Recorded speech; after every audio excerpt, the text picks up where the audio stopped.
4 तारीख को दीदी को टाटा बाय बाय करने का टाइम। 294 আসনের মধ্যে 293টি আসনের ভোট গণনায় প্রাথমিক ফলাফলে প্রায় 192টি আসনে এগিয়ে রয়েছে বিজেপি।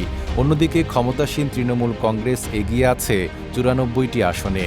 দুই দলের মধ্যে ব্যবধান প্রায় 100 আসনের কাছাকাছি পৌঁছানোয় রাজ্যের রাজনৈতিক অঙ্গনে তৈরি হয়েছে চাঞ্চল্য।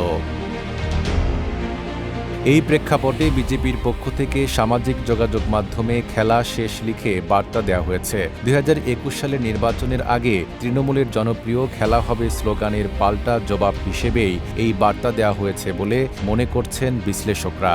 সেই সময় তৃণমূল নেতা অনুব্রত মণ্ডলের দেওয়া স্লোগানটি ব্যাপক জনপ্রিয়তা পায় এবং মুখ্যমন্ত্রী মমতা ব্যানার্জিও একাধিকবার তা ব্যবহার করেছিলেন।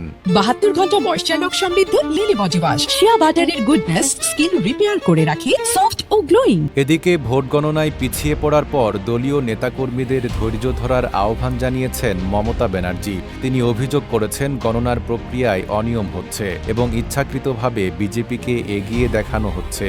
তার দাবি, কিছু জায়গায় গণনা বন্ধ রাখা হয়েছে এবং ইভিএম মেশিন নিয়েও অসঙ্গতির অভিযোগ উঠেছে। কর্মীদের উদ্দেশ্যে মমতা বলেন, এখনই হতাশ হওয়ার কিছু নেই, মাত্র কয়েক রাউন্ড গণনা শেষ হয়েছে, সামনে আরও অনেক রাউন্ড বাকি রয়েছে, শেষ পর্যন্ত ফল তাদের পক্ষেই যাবে বলেও আশাবাদ ব্যক্ত করেন তিনি। পাশাপাশি কেন্দ্রীয় বাহিনী ব্যবহার করে তৃণমূলের উপর চাপ সৃষ্টি ও দমন পীড়নের অভিযোগও তোলেন তিনি। সব মিলিয়ে ভোট গণনা ঘিরে পশ্চিমবঙ্গে রাজনৈতিক উত্তেজনা ক্রমেই বাড়ছে। নাইম আরাবী, ঢাকা পোস্ট।